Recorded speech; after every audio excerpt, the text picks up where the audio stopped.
Hey, welcome everybody to the sixth annual Blue Plate Luncheon right here at, well, virtually Windows on the River. I'd like to introduce the chair of the sixth annual Blue Plate Host Committee, Michelle Perez. Michelle? Thank you, Jay-Z. Welcome everyone to the sixth annual and first ever virtual Blue Plate Special Community Luncheon to support educational excellence at Breakthrough Public Schools. My name is Michelle Perez, and I'm the Cleveland Market Manager for Key Private Bank, and I'm also a proud Friends of Breakthrough board member.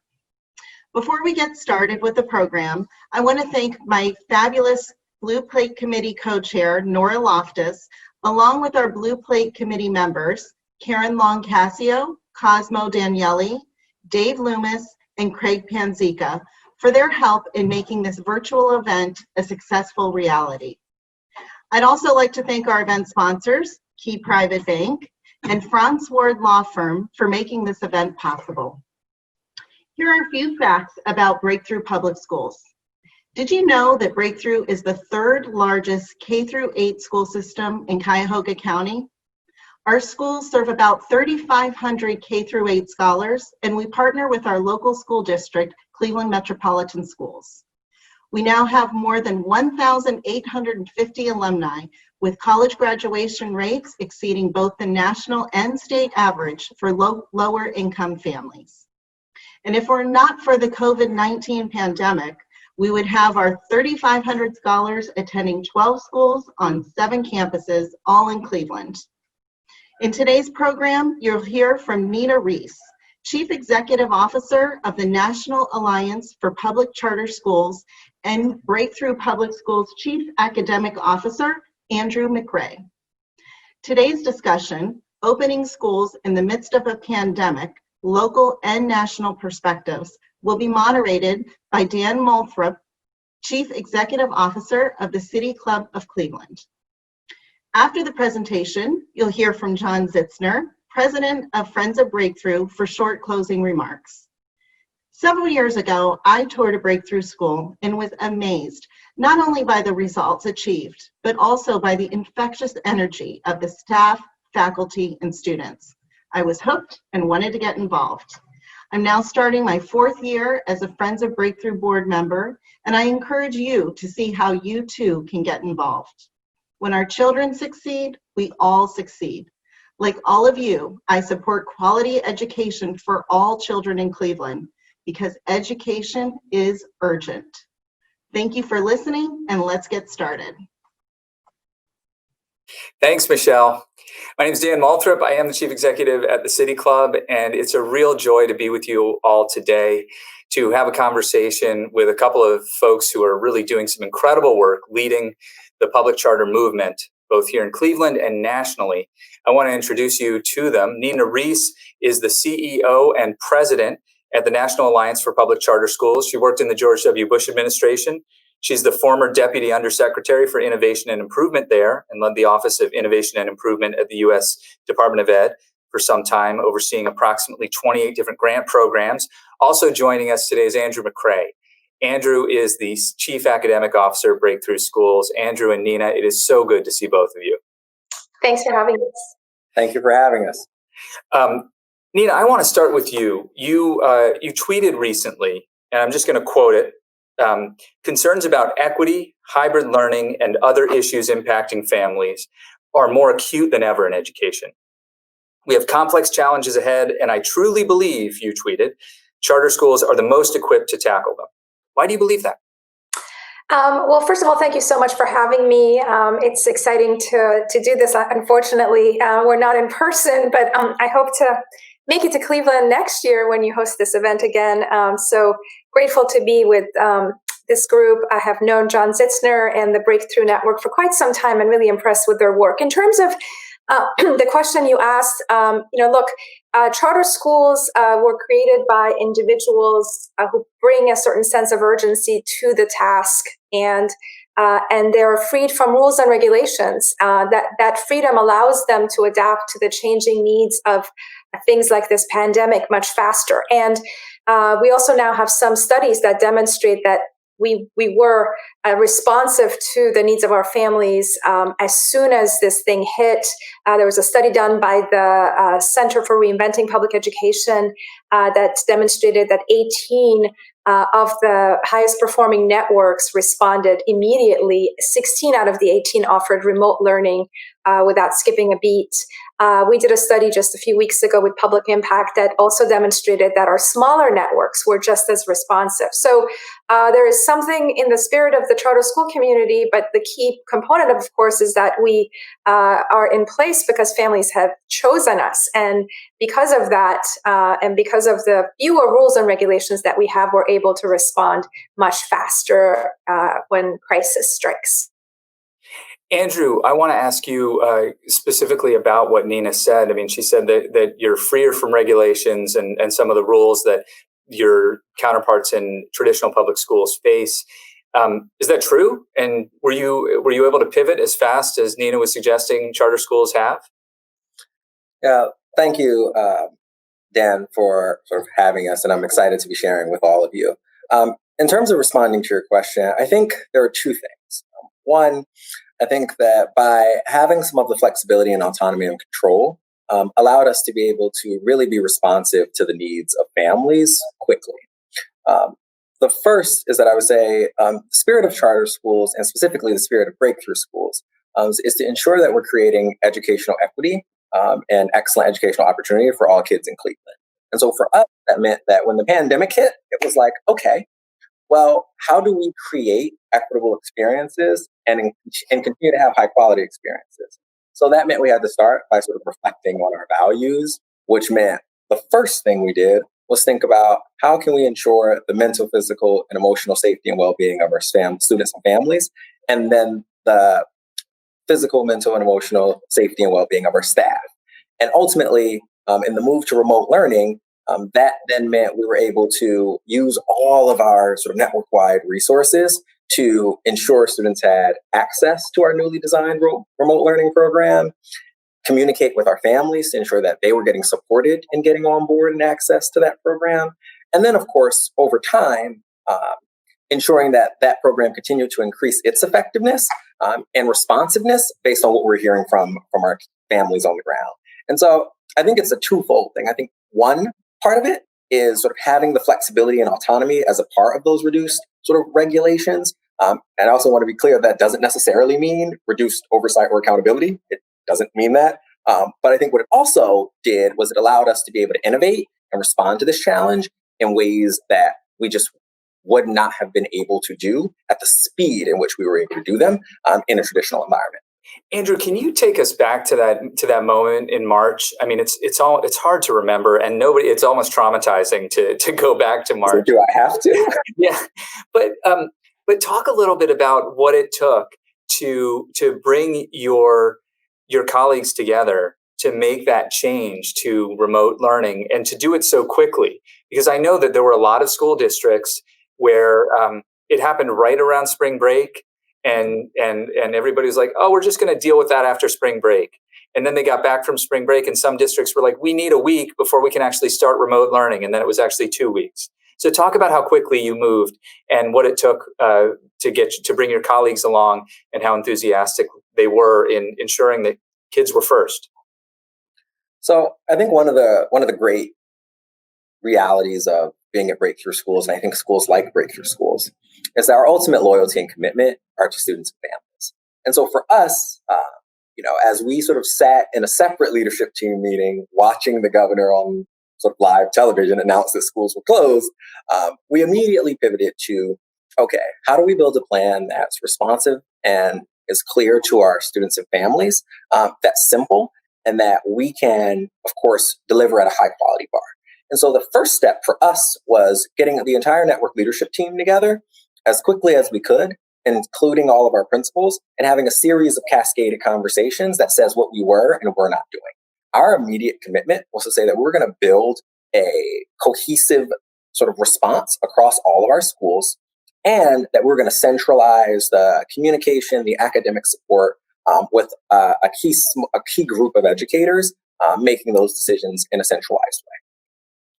Then for us, that meant we had to have conversations with our principals to make sure that they understood sort of where to go when they needed support and how do we communicate this to kids and families. So in terms of mapping this out in terms of time, an announcement was made somewhere around 2 p.m.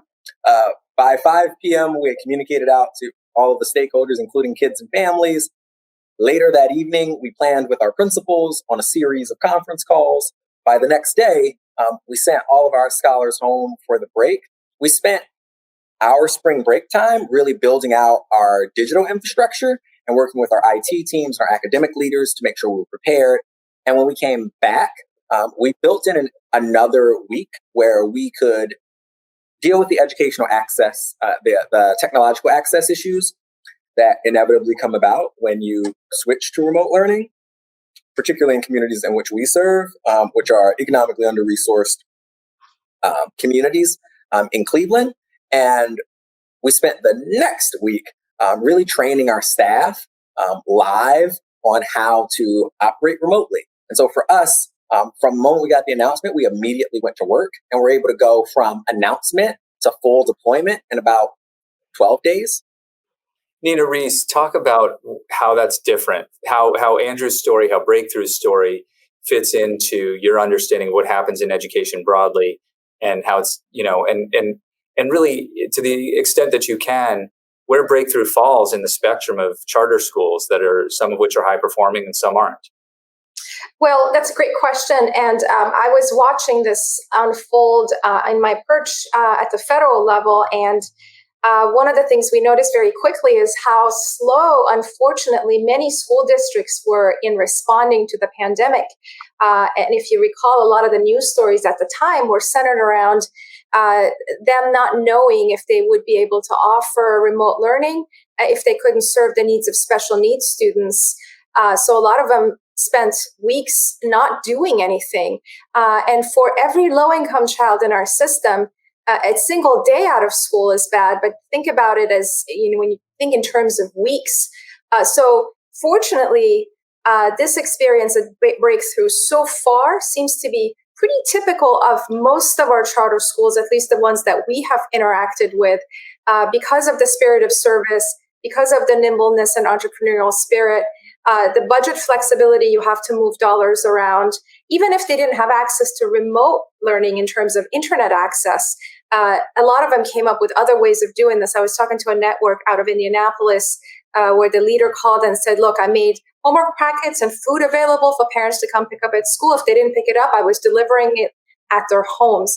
I don't know. I mean, some districts probably did this, but I do think larger districts were hindered in many ways because this was so new to them, and it's just much larger to move large systems, unfortunately. So Andrew, how much were you in communication with colleagues in the charter area, in the charter sector outside of Cleveland? Colleagues that you knew from Tulsa, perhaps, or elsewhere? We're in pretty constant communication. One of the things about, I think, the charter space is that you build this sort of network-wide family of resources, and we all were sort of experiencing this all at the same time. So one of the I think the unique things about sort of how we responded in the moment here at Breakthrough is that we made some decisions early around remote learning and sort of a commitment to being strong at it. And however, many of our larger peers had always had a remote component of their program. So we were able to reach out to them, understand what are some of the best practices, how do you get families on board quickly, what are some of the pitfalls that we need to consider, and we're able to integrate that into our plan. I think when we think about what it takes to educate every single child, we reached out to our peers and continue to consult regularly on the things that we all need to build the strongest schools possible. Mm-hmm. Andrew, we're in the school year has actually begun now. And so how's it going, actually? Is it going okay? Yes, but honestly, just between the three of us. No, it's actually going really well. And the start of school, it's going really well, and we have regular start of school problems. And the fact that we have regular start of school problems is probably the biggest win. And when I say regular start of school problems, I mean like making sure your student information system is right, making sure that families have access, making sure kids have their master schedules. What we don't have are educators who are confused about where their curricular resources are, how they're going to educate and support kids. What we don't have are folks who don't understand how to use the learning management system. And that's because we made a decision very early on, a values-based and aligned decision to say we were going to put our time and energy and spend all of our Summer Institute resources focused on developing our teachers to be successful in the remote environment. And I think that decision then led us to redesign our summer programming, to reorient our point of view, not for what used to be, but for the current reality. And that has led to a really strong start of school. And we brought with us all of the normal sort of system structures and training that we would do in an in-person environment to the virtual world. It hasn't been easy, but it's allowed us to be able to get to the point where today, instead of me talking about how wild everything is, we're talking a little bit more about the sort of normal start of school things to the best of our ability. And that has been really exciting. So I don't want to gloss over this thing you just said about your Summer Institute. There's this conception, this perception out in the world that when the bell rings on the last day of school in June, teachers are off for a few months. I'm being sarcastic here because I'm from New Jersey, but seriously, the Summer Institute, that's a really key piece and a key advantage that you have with your teachers, that you are working really diligently and intentionally on professional development. Yes, I think that's a critical piece, and I think it's something that is a core component of the Breakthrough mission, but I think also of most charter schools across the country. The commitment is to say, if we're going to offer and we're going to have really high expectations for our students and staff, that we also have to offer highly structured, high quality support. And so as a Breakthrough Network, when we decided in July that, you know what, the safest thing for our students and staff was for us to offer school remotely, then all of our energy went into figuring out two things. One, how do we maintain that high bar of educational excellence and equity in the remote environment? And then two, how do we prepare our staff to deliver on that promise of that high bar? And so we spent the next really 7 weeks designing, thinking about, and then executing a Summer Institute designed to take our educators and help equip them to rise to the challenge of bringing that same passion and skill to the virtual world, which is not easy. But because of who they are, our teachers, our principals, our leaders just stepped up to do whatever it takes because they know that's what kids deserve. And I couldn't be more proud of the work that they've done and more in awe of their commitment to our mission and to our kids and communities. Nina, there's a trade-off that Andrew's talking about that, I mean, we all know, the three of us would agree, and every parent and student and teacher would agree that in-person is a better experience than remote learning. However, when you don't know if you're going to be able to do the one, there's so much value in sort of saying, this is what we're just going to do remote, and we're going to do it as best we can, and we're going to spend our time rather than wringing our hands over whether we should or whether we shouldn't, or what if this, what if that, we're just going to focus on how to do remote really, really well. What are you seeing across the country right now? I mean, because that's really, to my mind, that sets Breakthrough apart from a lot of the local education providers. It does, and it's a great question because up until the pandemic hit, we had a body of work that really, targeted the full-time virtual school community in the chartering space because we noticed that their track record, unfortunately, in some communities was not as great as it should have been because the medium is not suitable for certain kids who are not self-motivated or students who don't have a family member or a teacher at their side to guide them through the instruction. So what's really great about Breakthrough is some of the work you're doing, in fact, this year with the Open Doors Academy, where you have students in settings with an adult present. You're still offering your course content virtually, but the students are in settings with someone watching over them to make sure they're actually following the instruction. That's really important for young kids, as well as older kids. I have a 15-year-old who manages her time really well, but it's important to keep an eye on what they're doing and how well they're going through the process. There's a lot of research on virtual learning at the higher ed level. It's not something where you can just sit for hours and hours. You need breaks. There's a way to do them. But so the good news is we're watching what everyone's doing, and hopefully some important changes could potentially be made in the way we offer instruction, so that it's not just offered during the school day, but also throughout the day in the summer. Now that educators are more savvy at using the online medium, hopefully they can continue down this path and use it as a supplement to in-person learning. Andrew McCrae, we should explain for the Blue Plate audience here about Open Doors Academy and the remote learning centers. And I should also disclose the fact that my wife is the CEO of Open Doors Academy.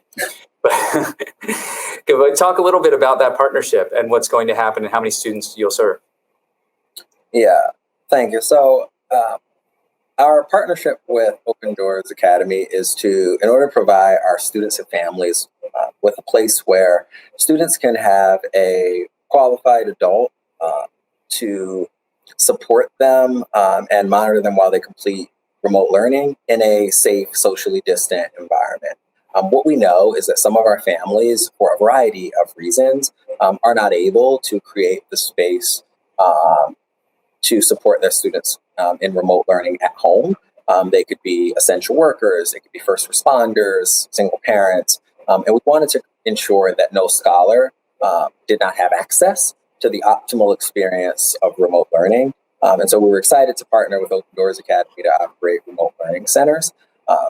This gives us an opportunity for our families that need it most to have a place where they can be confident bringing their scholar, who will still receive the majority of their instruction or all of their instruction virtually, but will also have the opportunity to partner with a recognized, qualified, experienced educational partnership organization to extend the opportunities for support for kids and provide additional enrichment opportunities. For us, it was a no-brainer. It sort of solves the problem for our families who might be most impacted by remote learning and allows us to ensure that young people can get the support that they need, especially our youngest scholars who don't have the same sort of agency when it comes to operating in a remote environment as our older scholars might. I'd like to ask you both to talk about enrollment trends in public charter schools this year. There are these very unique challenges and constraints that districts and all sorts of schools are under, and people are looking at their options in different ways. Nina, what does it look like nationally right now?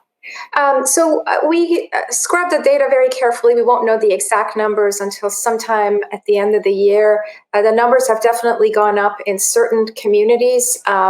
As of last year, we had about 7,500 public charter schools serving about 3.3 million students, but I suspect that those numbers have probably inched up in some of the communities where parents are trying to find options that best suit their kids' needs. Dan, can I also just add one other thing about this innovative approach that Breakthrough has used? There's really nothing stopping the traditional system from leaning in and taking advantage of after-school programs, YMCAs, and Boys and Girls Clubs and other entities in replicating this. It's not just a problem that touches low-income families. The reason why so many affluent families are creating pods and investing in private tutors to come serve the needs of students is because students do need to see other kids, and you need to do it in a socially distanced and safe way. But there's also a huge detriment or pressure placed right now on our students' mental health, regardless of their socioeconomic background. But the problem certainly is more acute with our low-income families where parents are not at home. Andrew, how's enrollment for Breakthrough here in Cleveland? So I think overall, we've seen the pandemic have a really interesting response. It's decreased sort of student mobility. So families are, I think, in this context, one, both sort of engaged by our sort of robust remote learning option. And so they're choosing to stay with Breakthrough through the transition. But we are seeing some enrollment tailing off, particularly in our lower grades. I think that, and my colleagues across the state and country tell me the same thing, but it's the moment where families have a traditional frame of mind around, oh, my scholar's first day of school in kindergarten or first grade, or what that experience might look like. And sort of catching up slowly with the reality that the world has changed, and that we may be navigating the pandemic for some time. And so we need to continue to create opportunities for families to enroll throughout the year. At Breakthrough, we believe deeply in providing high quality educational seats to kids at any time. And so we'll continue to enroll students all fall and into the spring, as long as we have a seat available to them in order to ensure that they get the support and the learning that they need. We should point out that, Nina, to your point about the public school systems replicating this model, this partnership that Breakthrough has with Open Doors, that is in fact happening in Cleveland. And we should recognize that. It's unclear exactly how it's all going to work, how it's all going to get funded, how it all gets paid for, because it's not cheap. It winds up, significantly increasing the cost of delivering educational services. Andrew and his colleagues are still paying rent on all the school buildings that they use, and now they're having to, pay for additional staff and through these partnerships. But I wonder what from all of this, I want to circle back, Nina, to something that you said earlier about that teachers are just becoming more savvy. And I wonder from all of this, what do you think will change public education? And what from this are we going to keep? What's going to stick around? And Andrew, I'd love to hear your thoughts on that as well. But Nina, you first. That's a great question. I think, first of all, I hope some of these changes stick. Our system of public education is prone to resisting change. So a lot will depend on how much longer this continues and whether some of the built-in structures that you need remain in place. I do think this pandemic has done one thing really well, which is to bring attention to the question of infrastructure as not just being infrastructure for the building, which is still important, but infrastructure in terms of access to laptops and broadband so that you can learn regardless of the setting that you're in. I do hope that that is a permanent change in the way education is delivered. Funding at the federal level, state level, private sector, and whatnot will need to be baked in and put in place so that every child has a Chromebook, regardless of whether there's a pandemic or not. In terms of the teacher piece, though, look, I do think this is a very stressful time to be a teacher. I think most parents have greater appreciation for teachers and what they do every day because they're now kind of filling in as a guardian or teacher at different points in time. So I do think and hope that this will elevate the stature of teachers and also, quite frankly, to the extent we have better models to train teachers to teach online, which is very different from doing it in person, that we can keep those elements in place. But there are other things we should lean into, if I may.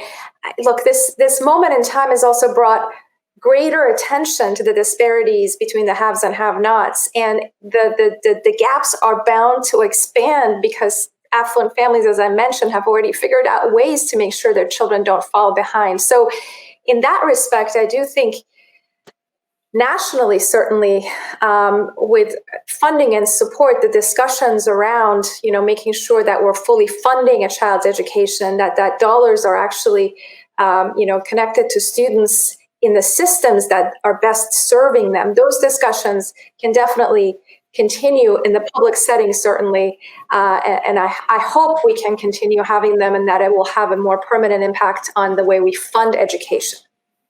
Andrew?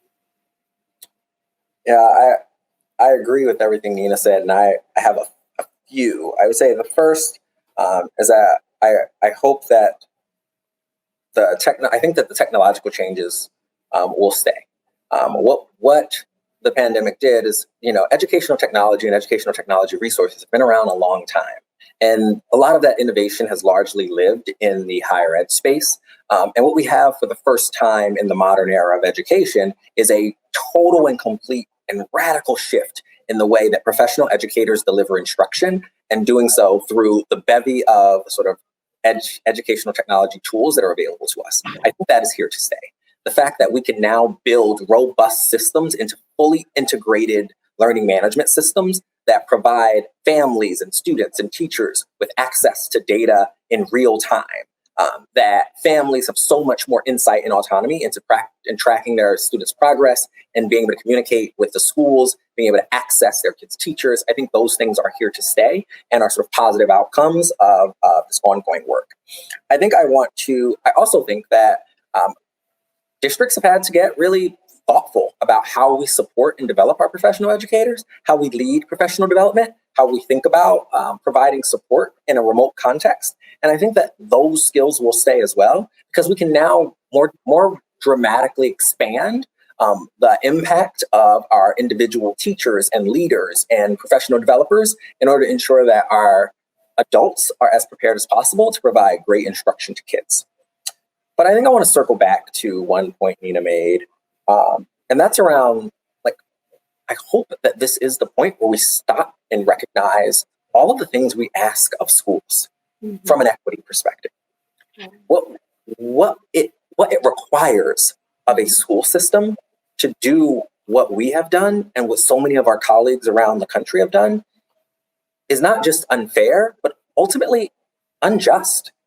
That in order to be able to provide an equitable experience for students because of who they are and where they're born, where they live, and what they look like, because their parents may or may not have the resources, requires additional investment and work, when an excellent education and access to the tools and resources you need to acquire it should be the standard for every child in this country.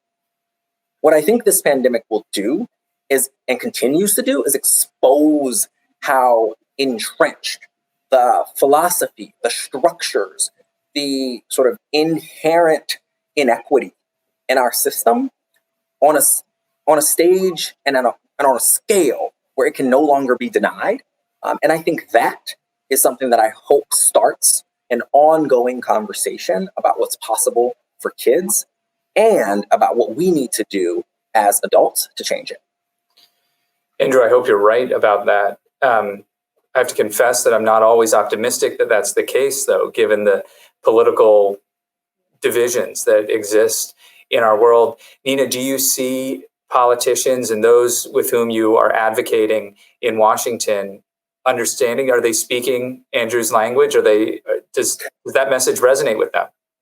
Well, I certainly hope it's resonating at the state level and states like yours. At the federal level, as you're probably following the news, they're having a difficult time funding this fourth stimulus package, which has at least $100 billion for public education. If they were serious about these issues, they would have funded that by now, because every state, every governor, every superintendent needs those dollars in order to do this job well, especially as they confront a fiscal cliff. So, but we have an election this fall, and a lot could change. And so my hope is that these discussions will have an impact on how our elected officials are responding to the needs of families, and that whether you're a Republican or a Democrat, that you are conveying the importance of this issue to your elected official or the person that you hope to put in office.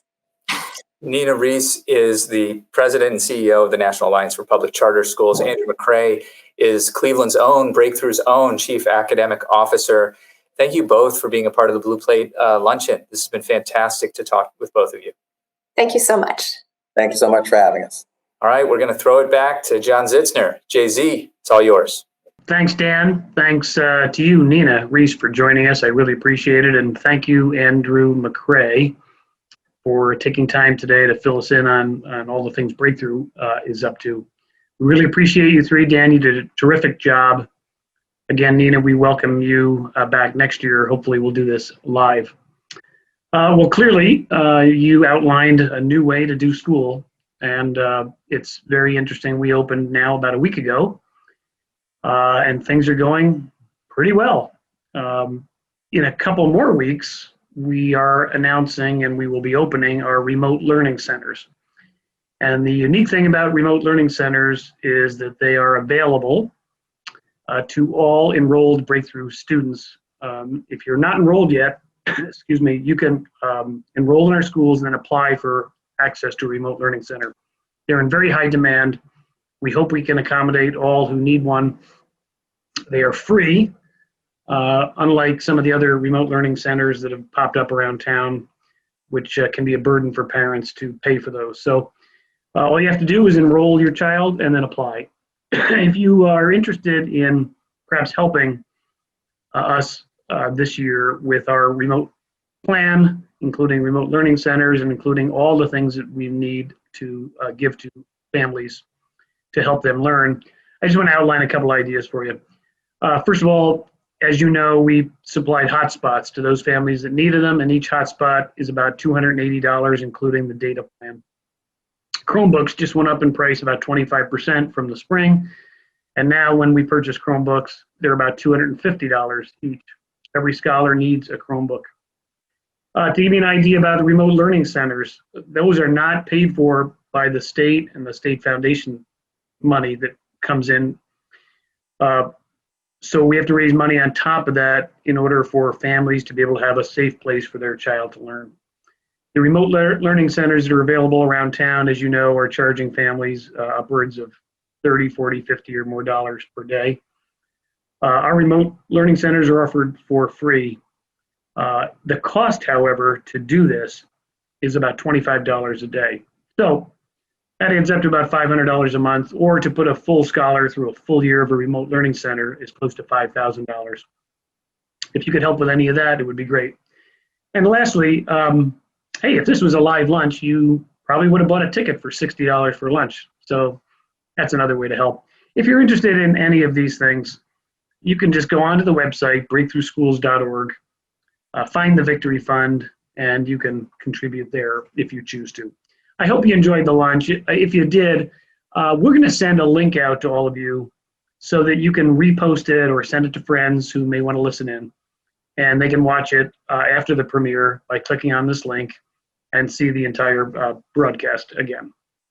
So, okay, 6th annual Blue Plate Luncheon is now coming to a close. Thank you all for watching, and I hope you enjoyed your lunch.